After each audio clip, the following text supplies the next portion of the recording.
대체할 수 없는 압도적 경제방송 박근영의 데일리 힌트 시간입니다. 오늘은 7월 25일 목요일 방송입니다.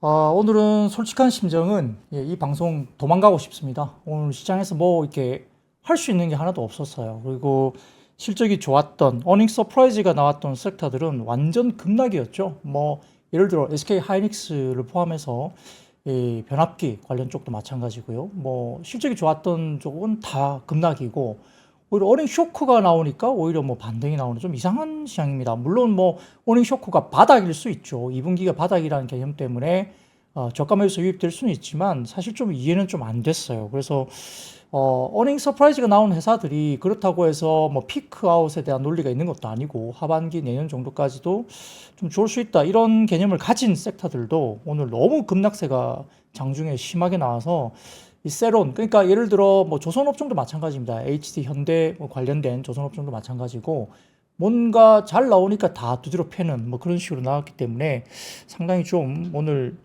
개인 투자자들 입장에서는 굉장히 회의감이 드는 하루가 아니었을까? 뭐 이런 생각도 정말 해봤거든요. 그래서 야, 이러니까 이제 개인 투자자들이 역시 국장 해야 되나? 그래서 뭐 해외 주식 해야 되나? 뭐 이런 이야기를 할 수밖에 없는 그런 오늘 하루였던 것이 아닌가. 뭐 센티적으로 그렇다는 거죠. 뭐 그런 것을 제가 뭐 이렇게 뭐 한국 국내 주식을 뭐 이렇게 폄하하는 건 아니고 오늘 같은 그런 분위기들이 이 개인 투자자들에게 상당히 좀 뭐라 그럴까 상당히 좀 힘들게 만든 어떤 그런 이야기를 좀 들을 수밖에 없는 상황입니다. 자, 해바라기님, 박 부장님 증시 얘기 안 해도 돼요. 날도 지치고 그냥 하고 싶은 방송 하세요. 네, 뭐 제 개인 플랫폼 같으면 제가 정말 그러고 싶은 날이고 진짜 거짓말 아니라 오늘은 뭐 노래도 부르고 막 별거 다 하고 싶은데 이게 또 제 개인 플랫폼이 아니기 때문에 또 그렇게 하기에는 여기에 대한 또 예의는 아닌 것 같고 또 시간 기다리고 지금 또 같이 들어오신 분들이 또 방송 내용이나 이런 것들도 듣기 위해서 오신 분들 꽤 계시기 때문에 그래도 어느 정도 어떤 심정이신지는 제가 뭐 정말 동감이 되고 저도 되게 좀 힘든 하루였고 제가 정말 도망가고 싶은 하루였다 말씀드린 정도로 힘든 하루였지만 그래도 조금은 해야 될 것들은 또 하고 또 복귀를 해야 될 것들 이런 것들을 좀 짚어드리는 게 맞지 않을까 싶습니다. 자, 뭐 그렇죠. 뭐 위안을 삼으십시오. 이게 뭐고 모르겠다님 맞죠? 머니 보면서 위안 삼아야지. 그렇죠. 이렇게 같이 위안을 좀 해주시고, 저도 힘들었습니다. 저도 PB고, 아무리 경험이 많다 해도 20년 넘게 주식시장을 바라보지만, 항상 이렇게 빠질 때는 똑같은 그 힘듦을 같이 느끼거든요. 똑같습니다. 뭐 20년 이상 경험이 있다고 해서 힘들지 않은 게 아니에요. 그래서 그런 것들 중심으로 같이 좀 위안을 또 삼아 보시면 좋을 것 같고, 임누비 언니님, 부장님 목소리도 들어야 좀 나아질 것 같아요. 그 정도이시면 정말 제가 이렇게 뭐 어떤 위안을 줄 수 있는 뭐 그런 거라면 어떤 거든 제가 굉장히 좋은 방향으로 할 수 있도록 노력하겠습니다. 부장님 웃으면 복이 와요. 미니 배짱님 오늘 평소에 조금 이렇게 댓글창에 안 보이신 분들도 꽤 댓글 많이 달아주셔서 너무 감사하고요. 저는 이 방송 마치고 바로 스트레스 풀기 위해서 영화 보러 갑니다. 저는 울버린 보러 갈 거예요. 울버린과 그거 보러 갈 거예요. 지금 끝나고 아마 KBS 방송 끝나고 저녁에 IMAX 용화맥으로 달려가서 스트레스를 풀려고 좀 넘어갈 겁니다. 표 끊었어요. 이렇게 뭐 시장 안 좋을 때는 좀 내려놓으세요. 여러 가지 부분에서 뭐 시장 계속 생각하고 이미 끝난 장에 대해서 뭐 너무 걱정한다고 해서 오늘 밤에 뭐 미국장이 갑자기 어떻게 되지는 않아요. 그래서 좀 풀어줄 땐 풀어주고 저도 너무 스트레스 받아가지고 뭘 할까 고민하다가 극장 티켓을 하나 끊었습니다. 용화맥에서 오늘 재밌게 또 영화를 한 편 보고 내일 또 시장 이야기를 할 수 있을 것 같은데 그렇죠. 한귀동님 이 또한 지나가리라. 그렇죠. 늘 이렇게 매년 한 번씩은 이렇게 굴곡이 있습니다. 그런 것들 다 보시면 좋을 것 같고요. 자, 그러면 시장 동향 말씀을 먼저 드리겠습니다. 자, 코스피는 37포인트 정도 하락 출발했습니다. 외국인들은 현선물 매도와 기관은 코스닥 선물 매수 출발했고요. 미국 증시 낙폭 확대에 갭 하락 출발하면서 우크라이나 재건과 건설 기계 그리고 광고, 인터넷, 정유통신 등 아주 제한적인 상승세만 보였죠. 사실 시장은 오늘 하루 종일 빠졌다 해도 뭐 과언이 아닙니다. 미국 주식시장은 전일 장 마감 후에 실적 발표한 알파벳과 테슬라 실적에 대한 실망 매물이 출회됐다 볼 수 있겠고 실적 우려에 빅테크 7 관련된 동반 급락이 지금 나오고 있죠. 더군다나 S&P 글로벌 제조 PMI가 예상치를 또 하회하면서 이게 약간 경기에 대한 우려를 좀 자극하는 것 같아요. 그래서 국채 입찰 후에 10년물 채권 금리도 4.2% 후반대로 약간 올라가는 모습도 보이기도 했습니다. 자, 코스피는 미국의 빅테크 급락으로 인한 외국인 이탈 그리고 SK하이닉스의 실적 발표 이후에 낙폭 확대 영향을 받았는데요. 오전 기준 외국인들이 자금이 대거 이탈했지만 그래도 아침에 2,700선 정도는 지지를 해주는 모습을 보였고 종가도 일단 코스피가 2,700원 일단 어느 정도 지켜주는 모습을 보였습니다. 자, 12개월 포워드 PR이 9.5배 수준이었던 2,750포인트 1차 지지가 보였지만 그게 무너졌고요. 이탈되면서 현재 약 PR 9.2배 정도로 코스피가 빠졌죠. 경기선인 121선은 오늘은 지지가 됐다고 볼 수 있습니다. 수급은 실적과 대선 불확실성 중첩이 되면서 안전자산 선호 심리가 이루어지면서 외국인들이 오전 기준 현물 5천억, 선물은 10,000계약 넘는 순매도를 보였는데 오후 끝무렵에는 약간 줄이면서 끝나긴 했지만 그래도 완전히 되돌리지는 않았죠. 자, 그리고 하이닉스 같은 경우는 장전 예상치 뛰어넘는 실적 발표를 했는데 매출액이 16조 4천억 정도 됐고요. 영업이익이 5조 4천억으로 흑자 전환했습니다. 자, 그런데 이게 뭐 소위 말하는 스트리트 상단, 그러니까 이제 시장에서 여기까지도 기대할 수 있겠다 이런 스트리트 상단, 이게 뭐 한 6조 원 정도였다. 사실 이것 때문에 빠졌나 이게 생각 들긴 하는데 좀 어이는 없습니다. 왜냐하면 시장에서 이렇게 리포트 상에서 나왔던 이 컨센서스가 뭐 5조 2천억 뭐 이렇게 정도 나왔거든. 그래서 5조 4천억 정도면 어느 정도 어느 정도 부합한 정도가 아닌가 생각이 들었는데 시장에서 빠지다 보니까 거의 9% 가까이 급락을 하다 보니까 시장에서는 스트리트 컨센서스, 그러니까 그냥 6조 원 정도까지 기대한다 이런 것들에 대한 기대감이 좀 무너진 거 아니냐 뭐 이런 이야기를 하는 분도 계신데 글쎄요 뭐 그것 때문에 그런 건지는 잘 모르겠습니다만 일단은 컨센 관련해서는 여러 가지 뭐 이렇게 입장들이 다 있는 것 같아요. 그래서 아무튼 오늘은 SK하이닉스가 급락을 했죠. 그래서 지수 하방 압력을 역시 부여를 했다 이렇게 볼 수도 있겠습니다. 자, 그러면서 전체적으로 봤을 때 오늘은 2차 전지가 또 반등세가 나왔어요. LG 에너지솔루션 2분기 실적 악화, 계속 신저가 경신을 했지만 오전 11시 이후에 갑자기 2차 전지 관련해서 저가 매수가 유입됐고요. 기술적인 반등이 나오고 그다음에 뭐 해리스 부통령의 지지율이 최근에 좀 좋아지면서 신재생 쪽에 대한 약간의 탄력을 붙는다 이렇게 이야기하고 있는 상황입니다. 중국 시장에서도 오늘은 태양광 관련 종목들이 중국 시장에서 꽤 올라왔거든요. 그래서 국내 시장에서 약간 이런 부분도 영향도 있었다. 뭐 너무 하반기에 대한 하향 조정이 계속 다른 종목들이 뭐 국내를 막론하고 2차 전지 하향 조정이 계속되고 있거든요.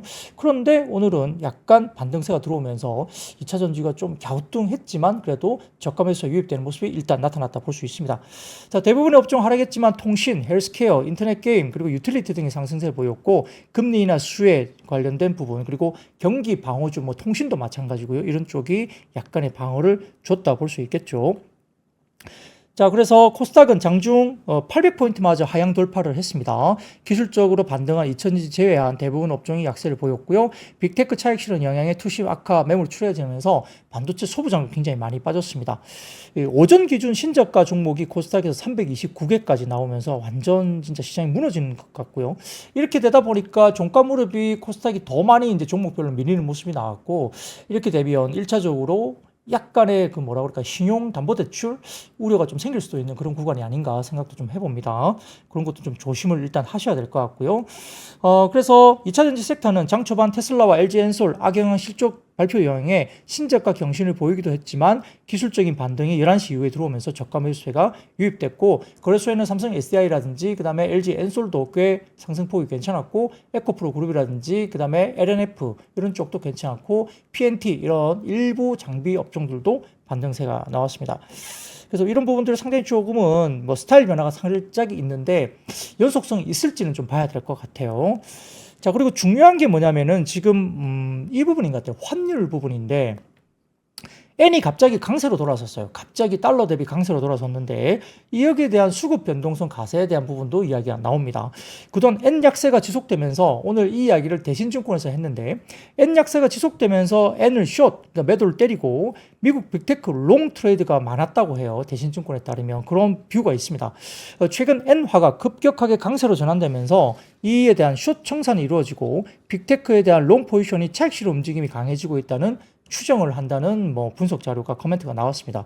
저는 엔화의 급격한 강세가 31일 예정된 7월 BOJ에서 금리 인상을 단행할 수 있다는 불안 심리 영향이 크다고 판단한다면서 현재로서는 7월에 BOJ 금리 인상 우려가 대신증권 입장에서는 좀 과도하다. 그러니까 지금 일어났던 발작이 일어나는 것들은 좀 과도하다고 평가를 했어요. 그래서 7월 31일 이후에 최근 엔달러 환율 급락, 그러니까 엔의 가치 급등에 따른 되돌림이 전개될 것으로 예상한다. 이것도 이야기되고 있습니다. 좀 이따가 제가 환율 관련 이야기 조금 더 드리겠습니다.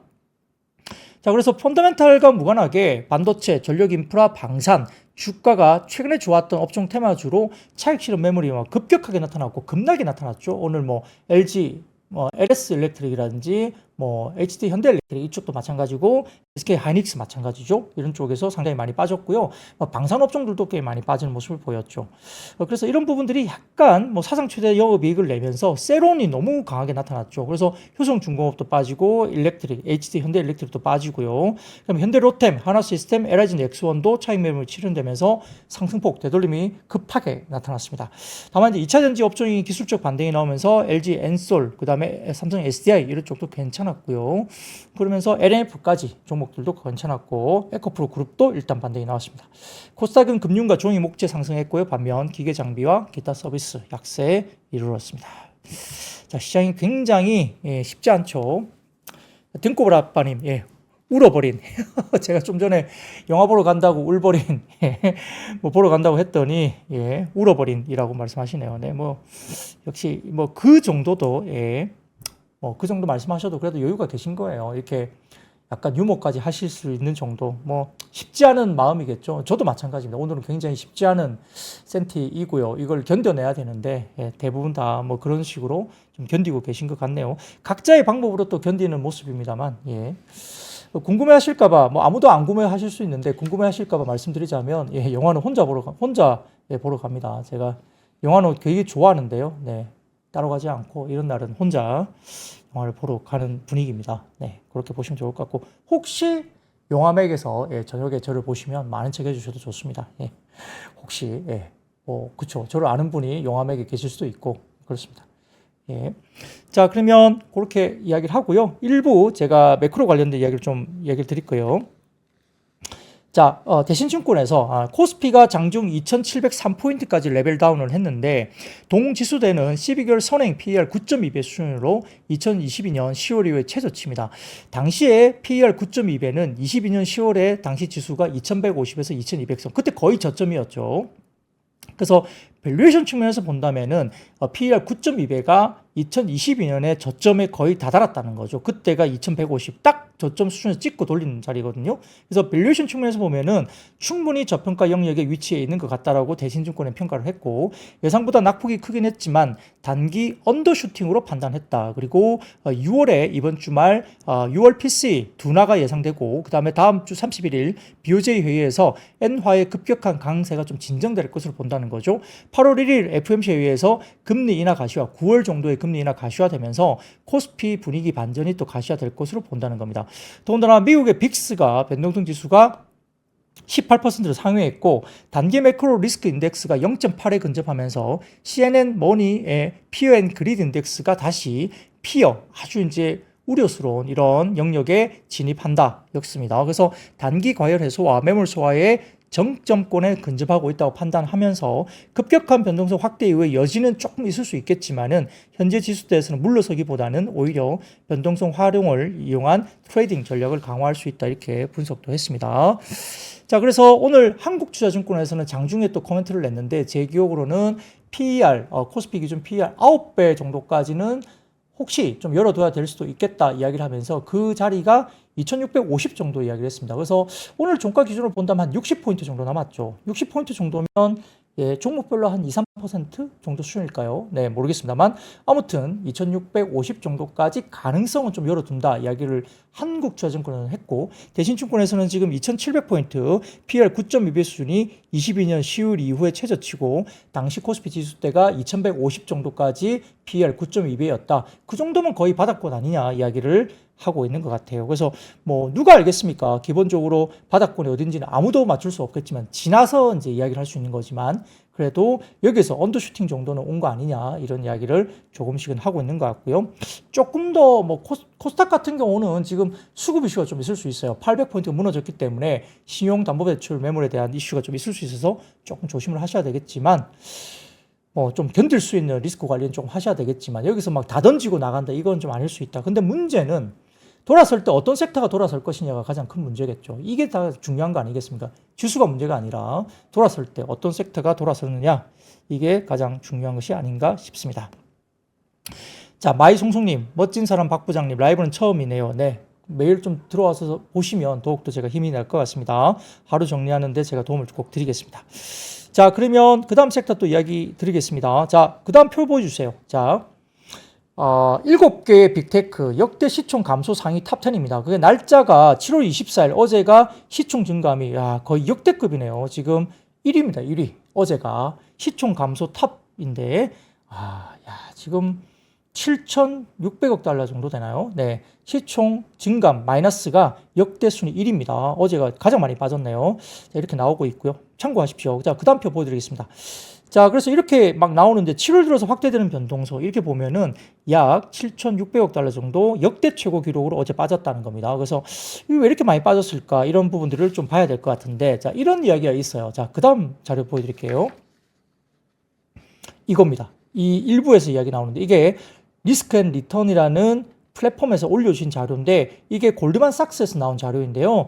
CTA 펀드들의 과매도 버튼이 터졌다 이 이야기입니다. 이게 뭐냐면 골드만삭스의 주식선물시장 통계팀이 CTA 펀드가 전일 7월 24일 과매도를 유발했다고 주장하는 리포트가 나왔다는 거예요. 이게 뭐냐면 CTA 펀드란 파생상품을 기반으로 한 시스템 트레이딩 펀드로 보통 추세, 추종, 모멘텀 전략을 취하는 경우가 대다수인데 최근에 연이은 지수 하락세에 따라서 이들이 정해놓은 단기적인 모멘텀, 파란선입니다. 파란선. 이 매도 임계치가 0에 달했다는 거죠. 요즘에 시장 역학이 지수가 오를 때 계속 오르고 지수가 내릴 때 계속 내리는 경향이 CTA 펀드에 의해서 조장되는 이게 지배적인데 결론적으로 골드만삭스는 CTA 포지셔닝을 고려한 결과 다음 달에 약 219빌리언 정도 규모의 매도가 더 나올 수 있다고 분석하면서 이 관련된 파생 관련된 펀드들 쪽에 약간 시스템 트레이딩의 영향이 일부 있다라고 평가를 하는 골드만삭스의 리포트가 나왔다고 같이 좀 공유를 해주셨습니다. 이것도 우리가 좀 분석을 해봐야 된다 이렇게 좀 보실 수 있겠죠. 자, 그러면 좀 만만치 않겠죠. 당분간 이런 부분들이 조금 있다고 한다면. 근데 뭐 해당 관점에서 그렇긴 하지만 방향성이 무조건 이것 때문에 영향을 다 받아서 뭐 어느 방향으로 간다 이렇게 보긴 좀 쉽지 않습니다. 시장의 방향은 언제든지 바뀔 수 있지만 근데 갑자기 왜 어제 역대급으로 빠졌을까? 탑10 빅테크가 왜 역대급으로 빠졌을까? 이런 영향도 좀 있을 수 있다는 분석이 있다는 것도 여러분들 알고 넘어가셔야 됩니다. 자, 그런 것들 한번 참고를 해보시면 좋을 것 같고요. 자, 환율 말씀드릴게요. 자, 그 다음 표 보여드리겠습니다. 환율. 이게 이제 달러 엔 환율이죠. 그러니까 엔이 엄청나게 지금 강해지고 있어요. 갑자기 강해집니다. 이게 미래세증권에서 자료인데, 자, 시장에서 이해가 안 되는 부분 중에 하나는 환율 동향인데, 자, 이거는 엔이 엄청나게 강해집니다. 달러가. 이게 달러가 이렇게 그러니까 엔이 엄청나게 강해지고 있는 거죠. 그러면 달러 인덱스가 빠지는 거잖아요. 자, 그러면 달러 인덱스가 빠지면 어떻게 됩니까? 원화도 강세에 가야 되잖아요. 그 영향 때문에 달러가 빠지니까. 근데 그 다음 표 보여주십시오. 그 다음 표 보여드리면, 예, 이렇게 원엔 환율을 보면은, 예. 엔화가 강세인데 원화는 약세예요. 왜 그럴까? 왜냐면 엔화가 강세면 달러엔 환율에서 엔화가 강세면 달러 인덱스가 빠지면서 이제 원화도 강세 쪽으로 돌아서는 게 일반적인데 지금 원화가 약세입니다. 자, 그러면 엔화가 강세인 이유는 일본 정부 개입인데요. BOJ가 이번 달에 약 6조엔 정도 규모의 외환시장 개입을 한 것으로 추정됩니다. 약 384억 달러 정도입니다. 당시 외환 최고 책임자도 매일같이 구두 개입을 통해서 엔화 변동성에 대해서 경고를 했고요. 그 다음에 BOJ 금리 인상이 기대된다. 오는 30일에서 31일 통화정책회의를 열 예정인 일본은행의 금리 인상 기대감이 커지고 있는 건데요. 근본적으로 미일 금리차 확대가 엔화 약세를 야기하고 있기 때문에 그렇다는 겁니다. 그래서 미국 연준의 7월에 깜짝 금리 인하 기대감이 또 형성되고 있다는 점도 약간 과도한 엔화 평가 절하를 방어하는 이유 중에 하나라고 봤고요. 캐리 트레이드 청산 관련된 부분에 대해서도 가능성은 굉장히 좀 낮다고는 저희 보고 있는데 BOJ 금리 인상 우려로 인한 캐리 트레이드 자금 청산 압박이 커진 점도 엔화 강세 요인 중에 하나로 봅니다. 근데 미래에셋증권에서도 본격적인 캐리 드레이드 언와인딩은 글로벌 자산 시장에 미치는 영향이 크기 때문에 쉽지는 않다는 거예요. 그러니까 이거는 좀 강세이 떨어집니다. 그래서 이렇게 볼 수는 있습니다. 근데 문제는 엔화가 강세인데 원화가 약세라는 거죠. 원화 약세 이유를 다시 이야기를 하자면 2분기 성장 부진, 한국의 2분기 성장 부진입니다. 2분기 실질 GDP 성장률이 전분기 대비 마이너스 2% 위축된 모습을 보였고요. 이는 0.1% 증가할 것이라는 시장 기대치를 크게 하회했기 때문에 이 부분 때문에 원화가 계속 약세로 접어들고 있다는 거죠. 전분기 1.3% 성장에도 못 미치는 결과이기 때문에 여기에 따라서 원화가 계속 약세이고요. 성장 부진 때문에. 그리고 두 번째, 외국인들의 순매도가 지금 확대되고 있습니다. 뭐 오늘도 마찬가지로 코스피, 코스닥 선물도 팔고 있어서 결국은 원화 약세가 내부 영향으로 일단 원화가 엔화 강세에 동조화되지 못하고 여기에 계속적으로 외국인들 수급까지 막 쏟아내고 있는 그런 모습도 같이 나타난다. 좀 답답한 모습이죠. 예, 이것들이 결국은 엔화가 강세로 접어들면서 달러가 약해지고 그럼 원화도 강세로 접어들면서 외국인들이 좀 받쳐주는 수급적으로 이렇게 같이 들어가면 좋을 텐데 지금 이렇게 어그러지면서 이렇게 같이 동조화되지 못하고 있는 모습들이 결국 시장을 좀 더 힘들게 만드는 것이 아니냐 이런 이야기를 또 하고 있는 뷰도 있다. 이런 것도 보시면 좋을 것 같습니다. 자, 터틀님 깔끔한 진행 장 마감 시장 너무 듣기 좋습니다. 지난번에 KBS 나온 거 보고 깜짝 놀랐습니다. 오늘도 KBS 나옵니다. 깜짝 놀라실 준비하십시오. 자, 너무 까불면 또 오늘 또 야단 맞기 때문에 여기까지만 하고요. 자, 섹터로 넘어가겠습니다. 우크라이나 재건과 건설기계가 오늘도 오전 중에는 뭐 나쁘지 않은 모습을 일부 보였습니다만 그래도 만만치 않아요. 주가가 막 올라가기도 쉽지 않고 약간 뷰가 또 빠질 수도 있는데 역시 아시겠지만 중국을 방문 중인 우크라이나 외무장관이 전일 3년째 전쟁 중인 러시아와 직접 대화 협상에 나설 준비가 돼 있다 뜻을 밝혔고 여러 부분에서 지금 뭐 이 부분뿐만 아니라 이스라엘 하마스 이쪽도 지금 정전 관련된 이슈가 계속 이야기 나오고 있죠.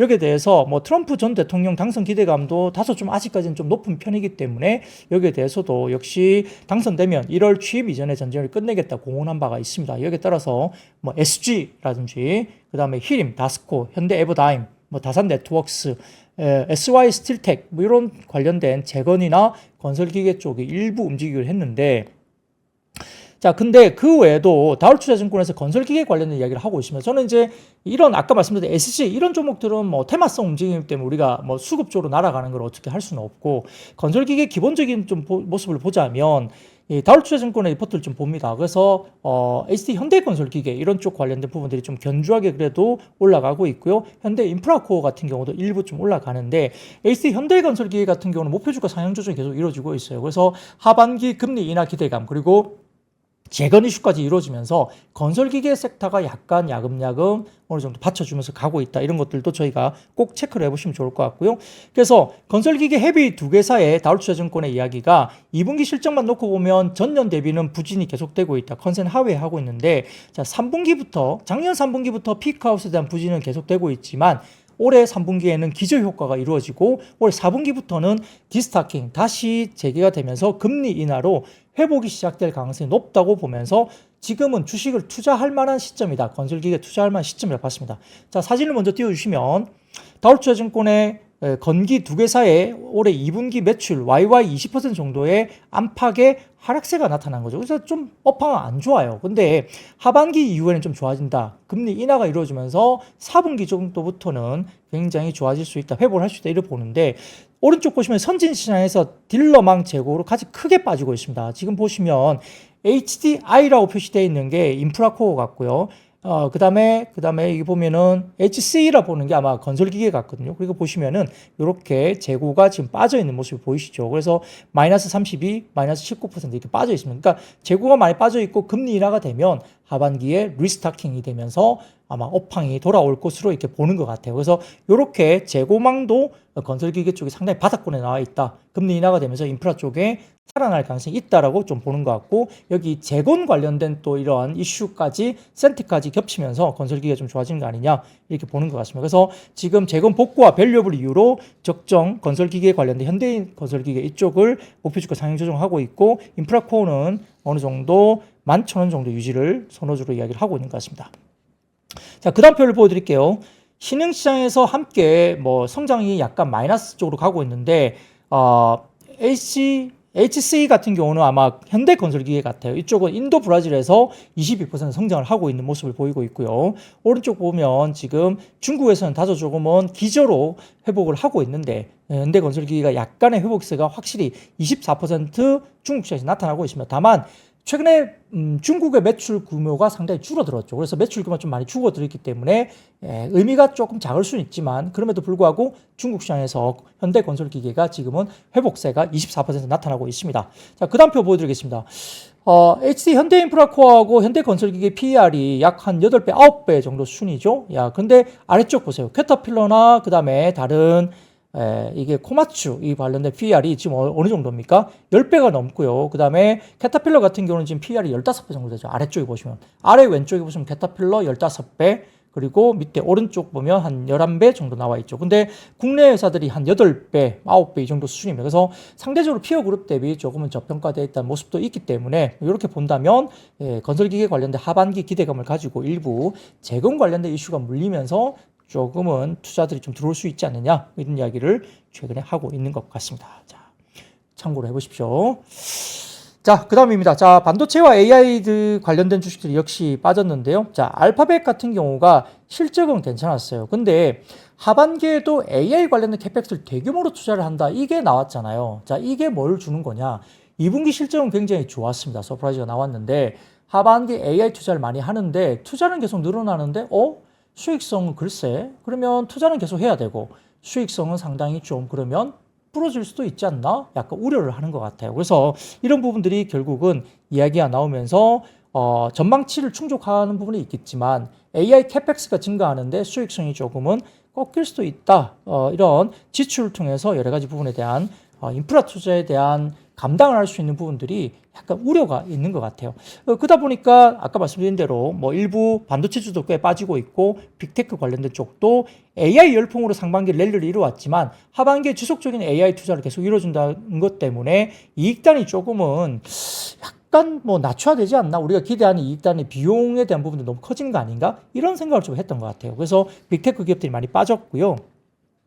자, 그리고 그 다음 이야기는 SK 하이닉스입니다. 자, 표를 하나 보여주시면 SK 하이닉스 실적 추이인데요. 자, 뭐 더할 나위 없이 굉장히 좋습니다. 물론 삼성전자도 10조 4천억 정도 2분기 실적이 나왔고 SK 하이닉스도 5조 4천억 정도 나왔는데 뭐 괜찮았죠. 근데 이제 주가가 오늘 거의 9% 가까이 급락을 했습니다. 그래서 이런 부분들 때문에 AI 관련주도 같이 빠졌어요. 뭐 반도체도 소부장도 빠지고요.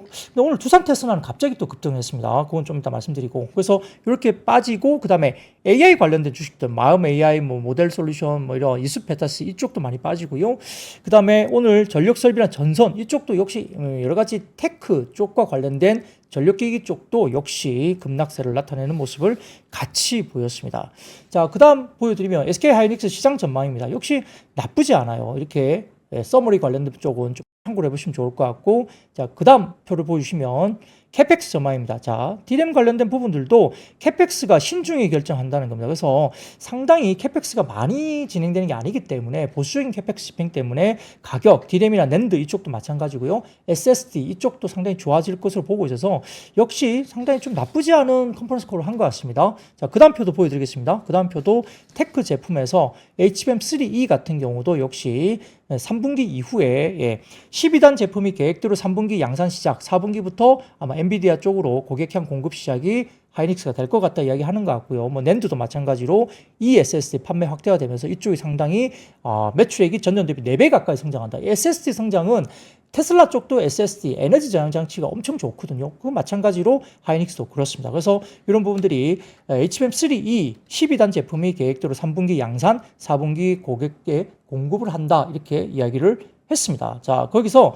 밀세증권에서도 역시 SK 하이닉스의 매수 기회다 오히려 목표 주가 상향 조정을 했습니다.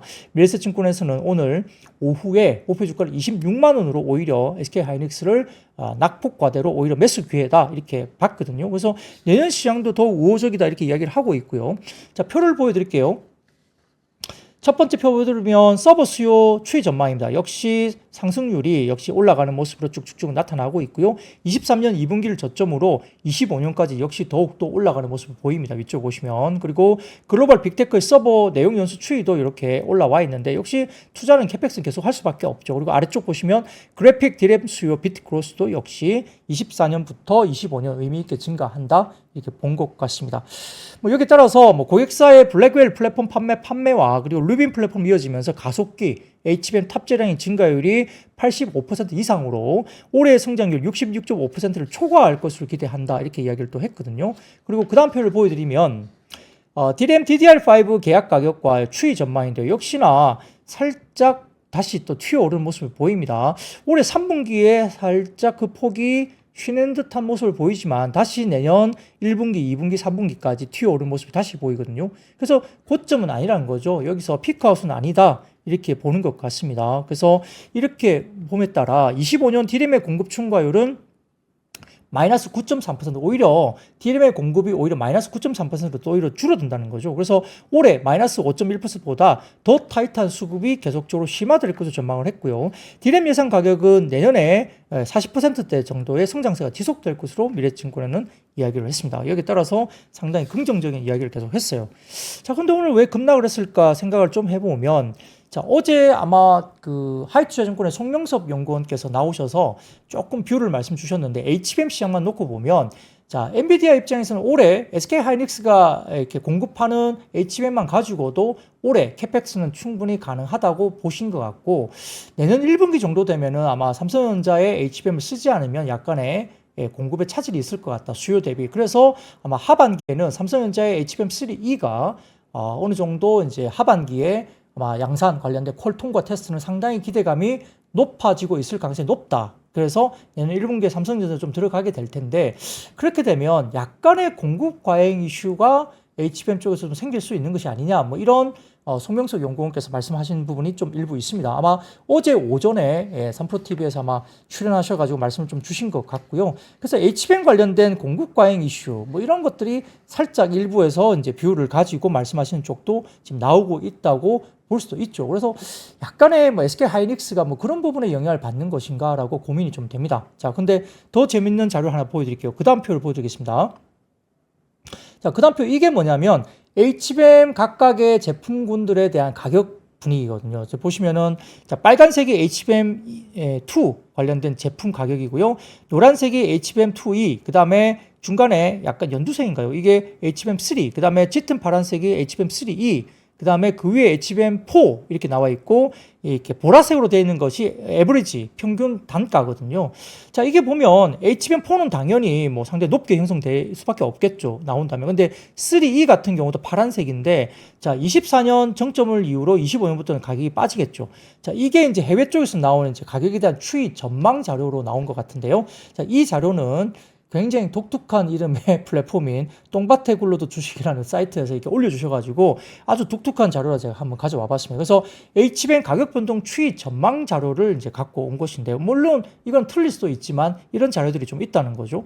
그래서 보면 그동안 HBM의 독점적인 지위를 누려왔던 SK 하이닉스가 마이크론과 삼성전자 참전이 되겠다면 역시 여러 가지 부분에서 조금 MS란 이런 것도 좀 축소될 수 있다. 이 예측은 계속 하고 있을 수밖에 없죠. 근데 결국은 중요한 것은 HBM4, 그러니까 아주 가격이 높게 형성될 HBM4에 얼마나 빨리 수요를 잡고 양산에 들어가느냐, 이게 이제 관건이라는 겁니다. 그래서 HBM3 이하의 3E 이하의 마진 감소를 상쇄할 수 있는 것들이 HBM4 이 부분이 빨리 들어가서 수요를 잡고 빨리 그 부분에 대한 이익률을 상쇄시키는 것이 빨리 필요하다, 이렇게 보는 거죠. 그래서 마이크론과 삼성전자가 역시 하반기 이후 뭐 4분기 정도에 참전 가능성이 굉장히 높아질 수밖에 없고, 지금 엔비디아 입장에서는 내년 1분기 정도 되면 수요에 대응을 못한다, 공급이. 올해까지는 대응을 할 수 있는 정도가 하이닉스는 충분히 가능한데 내년 1분기 정도 되면 그거를 삼성전자나 마이크론이 참전을 안 해주면 엔비디아도 대응을 못하기 때문에 결국은 콜 테스트 통과 가능성이 굉장히 높아지고 있다고 계속 뷰가 나옵니다.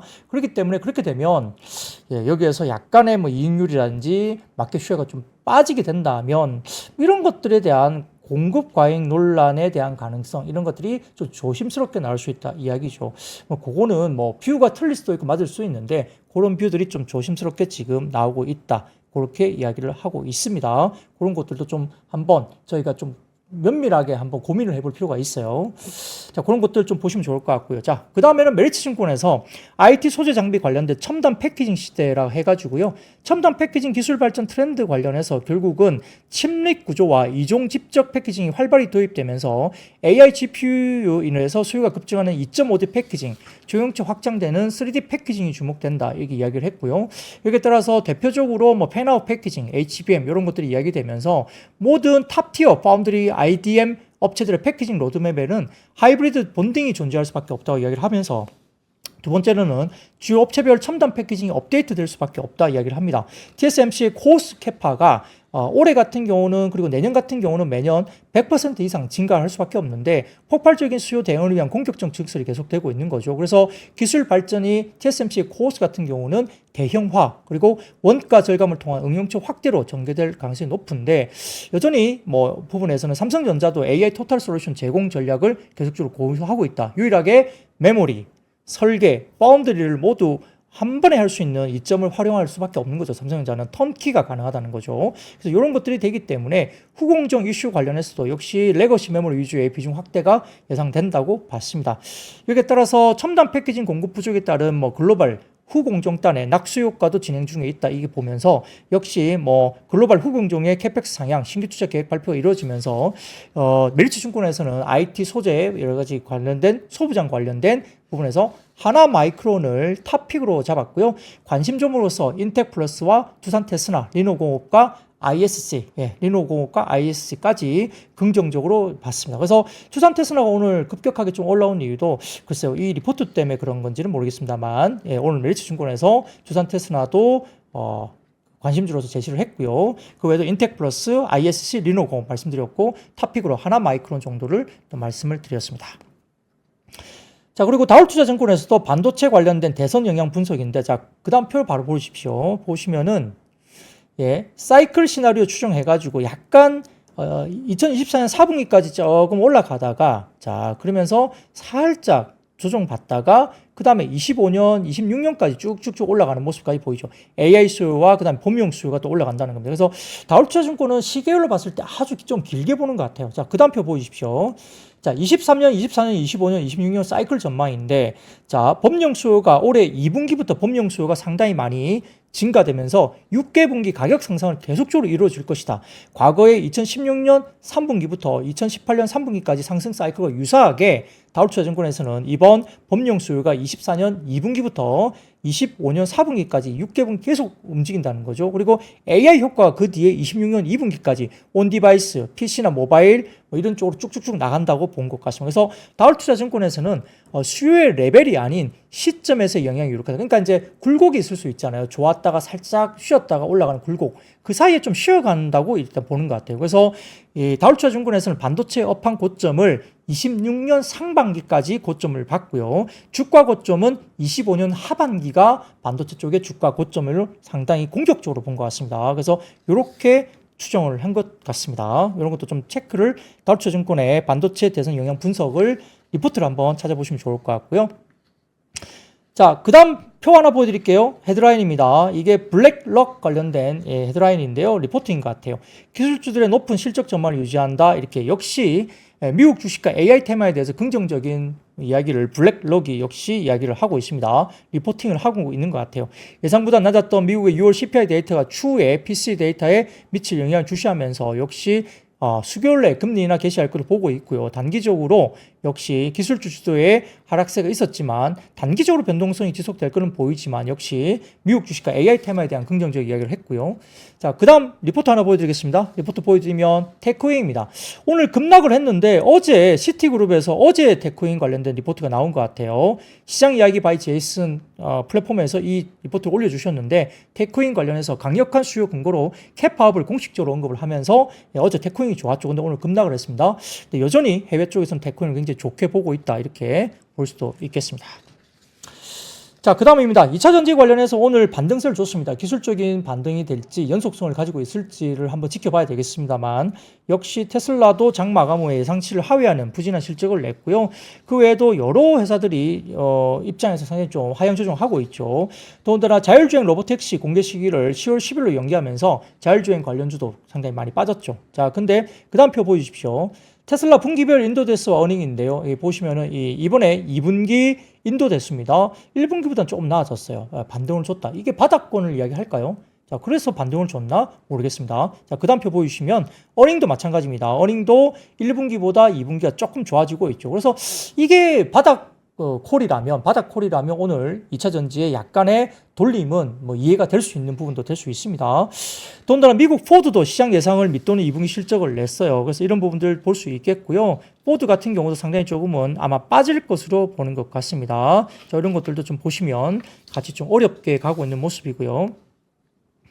자, 그래서 그 다음 표를 보여주십시오. 그 다음 표 보여주시면 이게 이제 LG 엔솔 같아요. LG 엔솔이 가이던스 하향 조정하고 있습니다.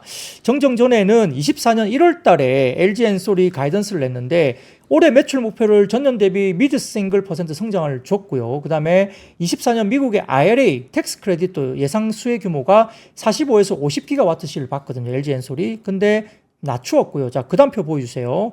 그 관련해서도 이야기 드릴 텐데, 자, 정정 후의 주요 계획에 대해서 LG 엔솔이 매출 목표를 전년 대비 마이너스 20% 이상 감소시켰습니다. 미드 싱글 퍼센트 성장을 봤지만 이번에 LG 엔솔이 마이너스 20% 이상으로 감소할 것으로 하향 조정했고요.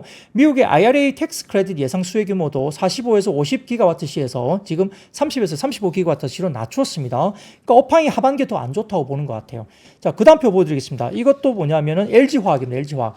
이게 첫 번째 보여드린 것은 1분기 자료 때입니다. 자, 26년도 보세요. 오른쪽에서 두 번째 26년도에 280 정도 나와 있죠. 양극재 캐파 계획입니다. 자, 그럼 그 다음 표 보여주십시오. 그 다음 표 보여드리면 26년도 보시면 200으로 떨어져 있습니다. 자, 그래서 2분기 실적 설명회 때 LG화학의 양극재 생산 캐파 가이던스도 기존 대비 하향 조정하고 있다는 게 보이시죠? 아마 기존 계약했던 전구체 파트너인 중국의 화유 코발트의 IRA 관련된 규제안 대응을 위한 전략 수정으로 파악이 되고 있어서 양극재 가이던스도 역시 LG화학도 감소시키고 있죠. 이런 것들이 상당히 좀 어려운 국면으로 역시 이야기가 되고 있다 보는 것 같습니다.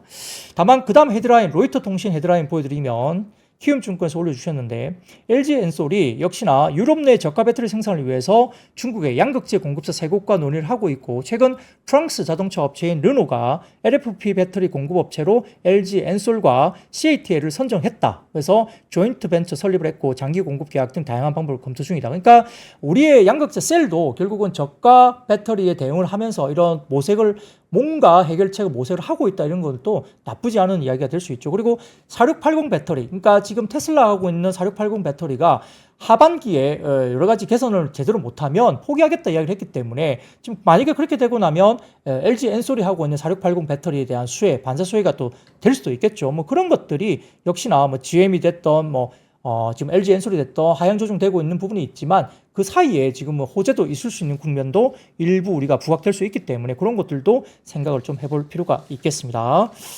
자, 그 외에도 뭐 시간상 말씀을 다 못 드리는데 2차 전지는 엄청 많은 자료가 또 그 뒤에 나와 있습니다. 3프로TV 신의 자료실 들어오셔가지고 제 이 리포트를 읽어보시고 한번 참고를 꼭 해보시면 좋을 것 같고 그 외에도 티몬과 위메프발 미정산 사태 여파 때문에 여행항공 야놀자 관련주가 하락을 했습니다만 최대 반사 수혜주로서 네이버가 이야기됐고요. 그 외에도 지금 관련된 종목들 가운데 광고 관련된 그러니까 네이버 관련된 광고 관련주로서 이야기되는 종목들이 꽤 나왔죠. 그와 관련해서 이야기되는 게 플레이디, 그 다음에 EM넷, BK홀딩스, 모비데이즈, MBT, FSN 관련된 네이버 관련된 광고 이야기하고 있는 부분이고요. 그 외에도 예스24도 인터넷 중심의 인터넷 전문 쇼핑몰 반사 수혜 이야기되면서 관련된 나왔습니다. 그래서 지금 티몬과 이 관련된 뭐 Q10 사태 관련해서는 피해가 없으면 좋겠어요. 그래서 여행사라든지 항공사가 또 많이 빠졌는데 관련된 또 반사 수혜까지 나오고 있으니까 이것도 면밀하게 한번 살펴보시면 좋겠습니다. 자, 오늘 이야기는 여기까지고요. 좀 이따가 영화방에서 혹시 저를 만나시면 인사 한번 부탁드리겠습니다. 자, 좀 있어 뵙겠습니다. 여러분 아시죠? I see you. 박근영, 이선영, 사경인, 염승환 투자 마스터들의 세심한 케어로 건강한 투자 습관을 만드세요. 3프로 멤버십 3프로 앱에서 확인하세요.